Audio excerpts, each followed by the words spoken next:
Today on Capechi's Corner, we're going to look at the distributive property. Now, our vocabulary words for today, some of them you may have seen before. We're going to start with the phrase like terms, and there's more of a breakdown at the bottom there. Like terms are terms in an expression that have the same variable, right, the same letter, and raised to the same power. So let's look at a little more on that. So for instance, if I have 2x and 3x, they have the same variable, right? They're both x, and they have the same power. They're raised to the first power. Therefore, you are able to combine them.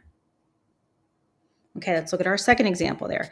If we have 2x plus 3y, the variables are not the same, right? We have two different letters, even though the powers are the same. They're both to the first power.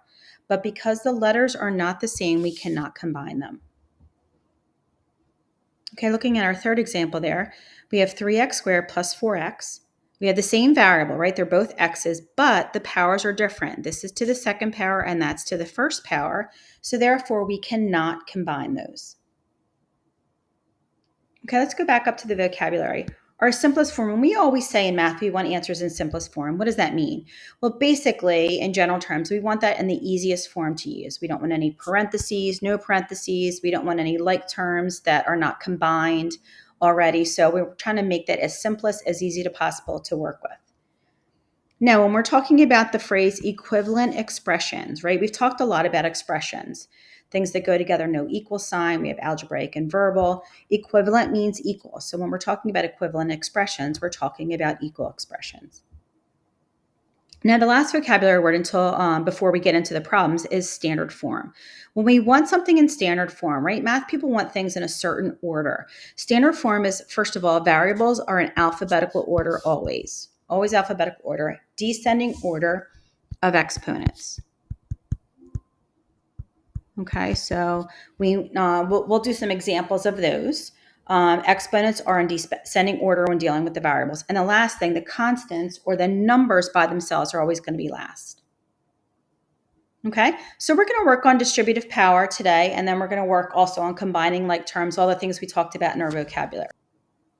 Okay, the first thing we're going to look at is using distributive property to rewrite our expressions without parentheses, and we're always going to simplify when necessary. So sometimes we have our monomial, which is our term by itself in the front, like in number 1, and sometimes we have it in the back, like in number 3, multiplied either by a binomial, which is 2 terms or more terms.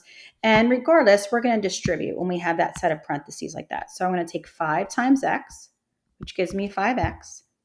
And then I have a plus sign, right? Because there's a plus sign there. And 5 times 3 gives me 15. So that's my final answer there. Okay, let's look at number 2. Number 2, I have a negative sign in front.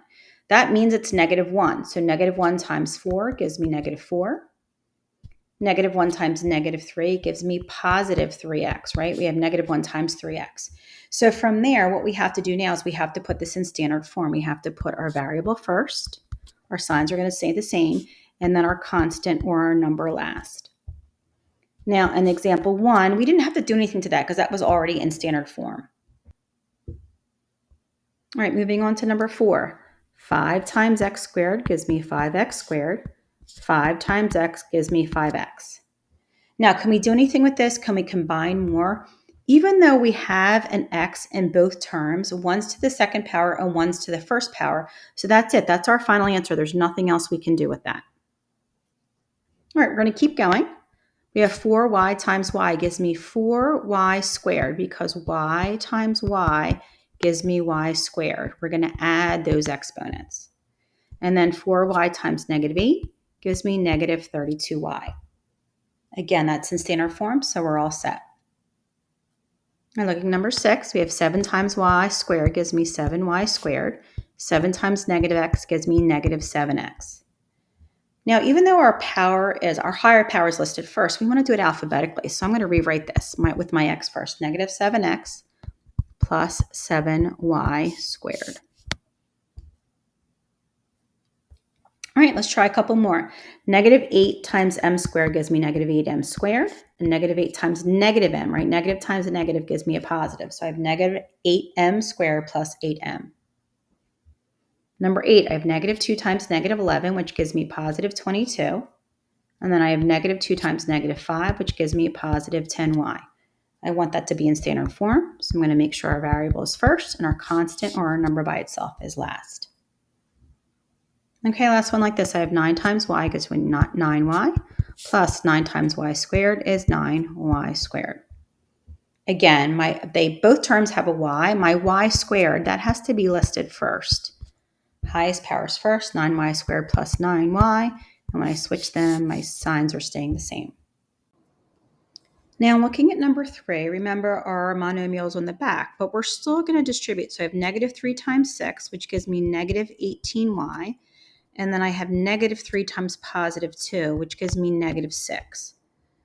So it's already in standard form, so I'm all set with that one.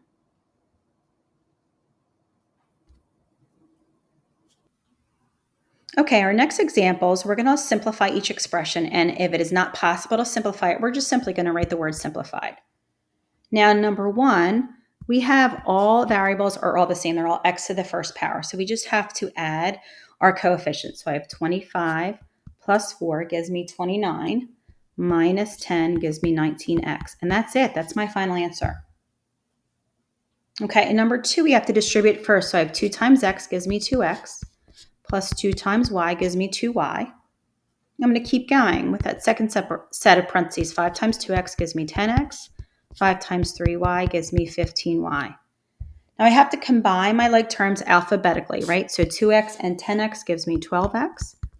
And then I have 2y and 15y gives me 17y. And again, that sign's going to be positive. So that's my final answer right there. All right, in number 3, we have a variable of x, we have a y, and we have a constant or a number by itself. There's nothing we can do with that. So we're just going to write that it's already simplified. Nothing to combine there, right? No like terms. All right, let's take a look at number 4. I have a lot of x's, but this is the only one that is x to the second power, which is my highest power. I'm going to write that first. And I'm going to combine 19 minus 10, and it gives me positive 9x. And that's my final answer right there. And number 5, again, I have y squared. They're both y squared, so I can combine my like terms. My 2 plus 6, my coefficient is 8y squared minus 9. And number 6, again, I have to distribute. So that gives me 16x plus 8y. Now I got to be careful with this negative sign. Negative 20x minus 8y. Okay, my x's are going to be first. Positive 16, negative 20 gives me negative 4x. And I have positive 8y and negative 8y, which is just going to be 0. 0y we don't need to write. So that's going to be my final answer right there. All right, let's move on to our last example today. This is a word problem. It says the Ross family recently dined at an Italian restaurant. Each of the 4 family members ordered a pasta dish, right? Okay, let's see what they have. Pasta dish that has a cost of $14.50, a drink that costs $3.50, and a dessert that costs $4.75. All right, letter A says write an expression that could be used to calculate the cost of the Ross's dinner before adding tax and tip. There are 2 different ways to write this expression. Can you think of both ways? Okay, so we're not asking for the total. It's just simply saying write an expression. If we look at letter B, which we're going to get to, that's where we're going to ask for the final cost of the dining experience for the Ross family. Okay, so there's 2 different ways we can do this. I can first say, well, I know that the 4 people in the family and they all ordered the same thing. So 4 of them ordered the pasta dish, that was $14.50. All 4 of them also ordered a drink, which was $3.50. And all 4 of them also ordered a dessert for $4.75. Okay, that'll work. That's one way. Now, what's another way I can do that? Well, they're all ordering the same thing. So instead of writing that 4 out individually each time, I can say, well, they're all going to get the same thing. So I'm going to put that all in parentheses. I'm going to group the meal together. So that's going to be my pasta dish. There is my drink. And there is my dessert. Okay, so 2 different ways. Both of them will give the same result. They're both correct, so either one's okay. Okay, letter B says, what was the cost of dining out for the Ross family before adding tax and tip? So it doesn't matter which way you calculate that. You can use your calculator. Doesn't matter which method you use. But at the end, the Ross family, their dining experience cost them $91. Okay, thanks so much for stopping by today. You have a great day.